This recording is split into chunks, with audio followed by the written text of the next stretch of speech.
خبر شامل کرتے ہیں منڈی بہاولدین سے۔ منڈی بہاولدین غریب والدین کی بیٹی مہلک بیماری میں مبتلا۔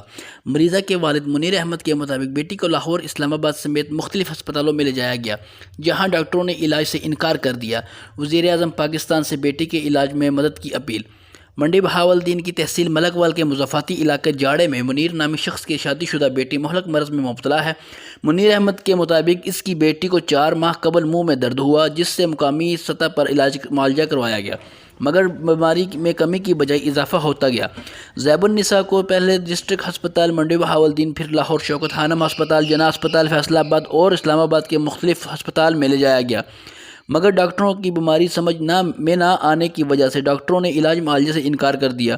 منیر احمد کا کہنا ہے کہ میرے 7 بیٹیاں اور 1 بیٹا ہے، وہ بھی چھوٹا ہے، اور میں مزدور بندہ ہوں۔ اپنی جمع پونجی سمیت عزیز و اقارب اور گاؤں کے لوگوں سے ادھار لے کر بیٹی کا علاج معالجہ کروا رہا ہوں، مگر ڈاکٹروں کو بیٹی کی بیماری کی سمجھ نہیں آ رہی۔ میری وزیر اعلیٰ پنجاب عثمان بزدار، وزیر اعظم پاکستان عمران خان اور چیف آرمی پاکستان سے گزارش ہے کہ میری بیٹی کے علاج معالجے میں میری مدد کی جائے۔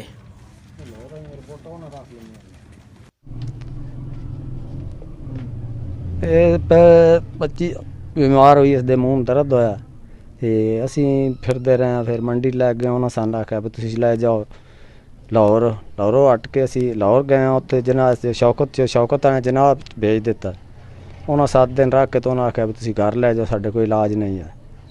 اتھے پھر آ کے پھر گئے فیصل آباد، انہاں بھی چیک کر کے آکھیا بھی تسی جاؤ لاہور لے جاؤ۔ میں آکھیا لاہوروں تو اسی کے بہن کے آیا، پھر اسی لے گئے پنڈی نوری ہسپتال چ گئے، انہاں چیک کر کے انہاں آکھیا بھی تسی اومی فیملی جاؤ، اتھوں ہٹ کے اسی پھر گئے بے نظیر چ گئے، بے نظیر والے سان رکھیا 6-7 دن۔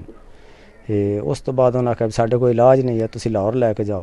اساں انہاں نے یہ کہا بھی اسی کے لاہوروں بہن جا کے آئے، انہاں آکھیا ساڈے کوئی علاج تہاڈا نہیں ہے، تسی جاؤ کمرہ خالی کرو۔ اتوں ہٹ کے اسی گھر آ گئے، غریب بندہ، 7 بچیاں میرے کو، میری واہ ہی کوئی نہیں پی لگدی، میں تے اگے منگ پین کے سارا کیتا اتنا جڑا کردا رہا۔ تے ادھر بھی اسی کرایہ منگ کے آئے، ساڈے کو اتنا بھی نہ بھی اسی کرایہ بھی لے کے بھی اسی گھر اپنے پہنچ جائیے۔